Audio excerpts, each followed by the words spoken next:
Hello everyone. In this video I am going to tell you how to use simple tenses in your sentences. So let's get started with that. Before moving ahead, I would like to tell you three things which you have to take care of while talking about the simple tenses. The first one is verb, second one is helping verb, and the third one is S or ES rule, that is also called as SVA. Now let's get started. So there are three simple tenses. We have simple present tense, then we have simple past tense, and then we have simple future tense. Let's talk about the verb. Which verb we are going to use here? So there are 5 forms of the verb, but we are just using 3 forms of the verb. First form, second form, and the third one. While talking about the present tense, we always use first form of the verb.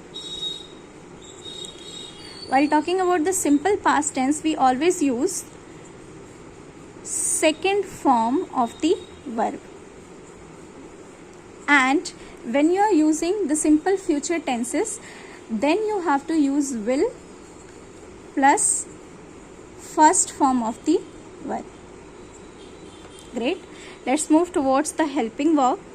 Now when we are talking about helping verb, so for simple present tenses we have is, am, and then are. The next one is the simple past tense. There we have was and were. After that, for future we have again, for future we have will and then shall. I will not recommend you to use shall because now we left using that. We are just using will. Now let's move ahead. And the third one is S or ES rule. So before talking about S or ES rule, this becomes very much important to understand the subjects of grammar. So in English grammar, we have subjects like he, she, it, or any name,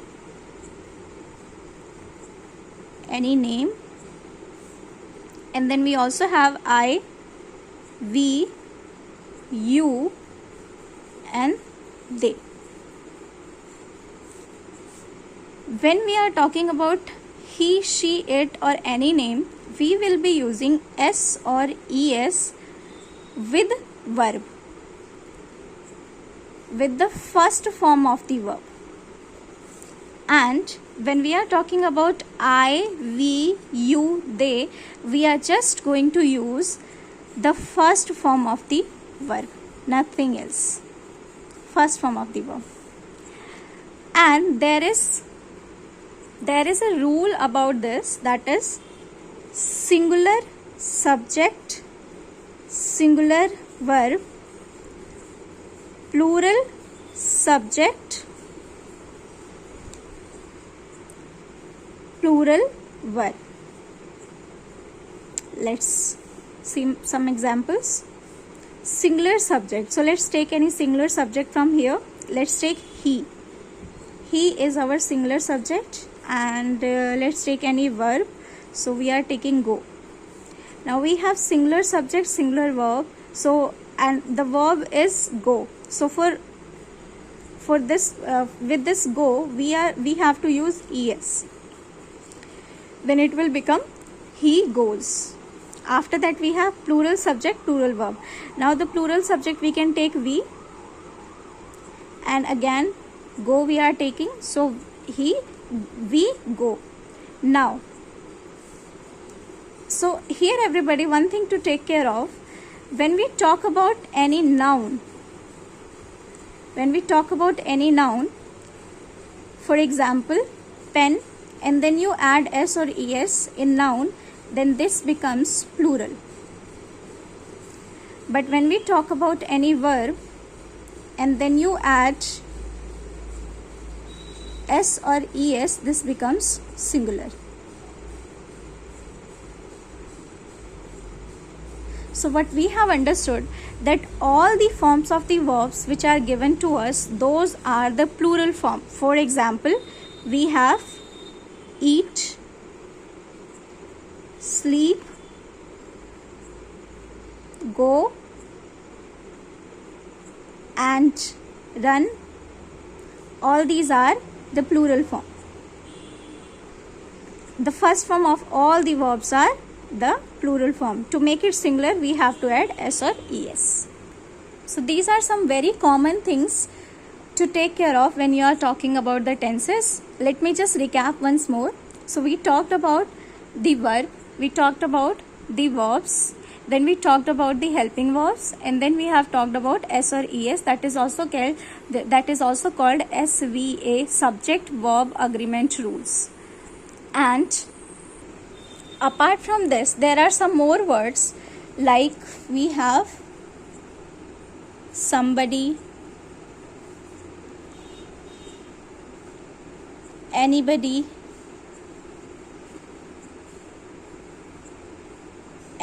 and then we have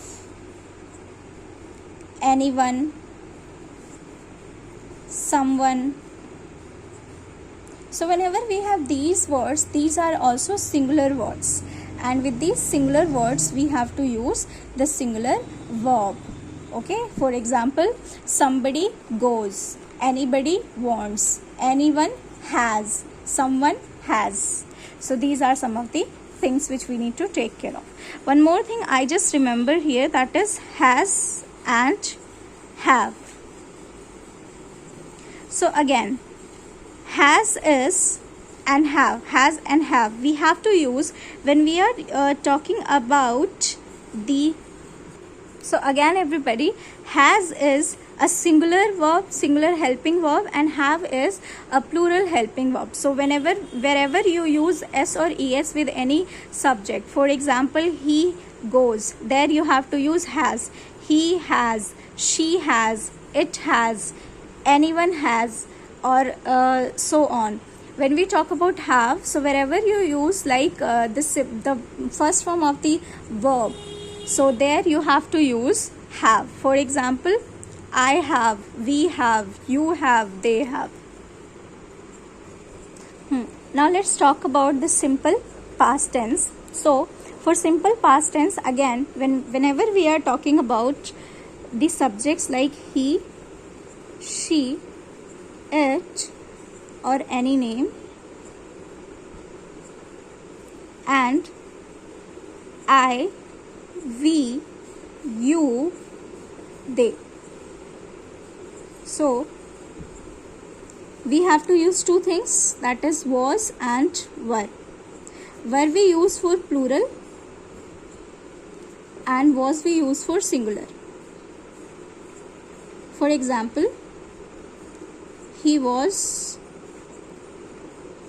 she was, and it was.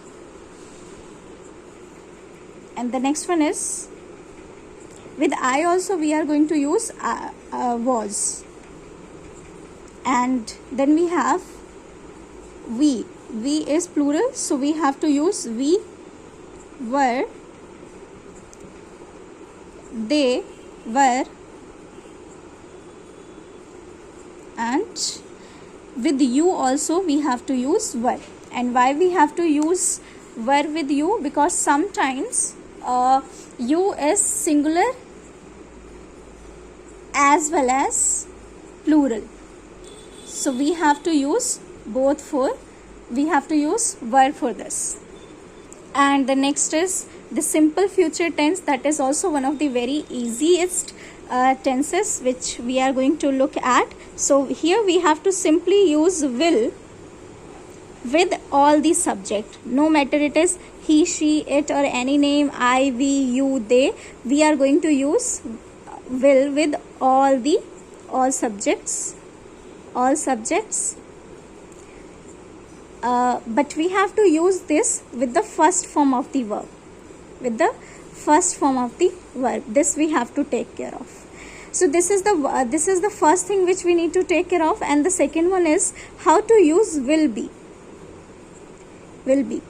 So everybody, will be is a continuous tense, or you can also say progressive tense. So like we have to use will be, I will be going. Whenever we are using be, then we have to use ing, as initially I mentioned that it is continuous tense, so we are using ing. I will be going, he will be coming, she will be coming, we will be studying, he will be coming. So it is like that. I hope you have understood. If there is any confusion, you can ask me. And thanks for watching the video.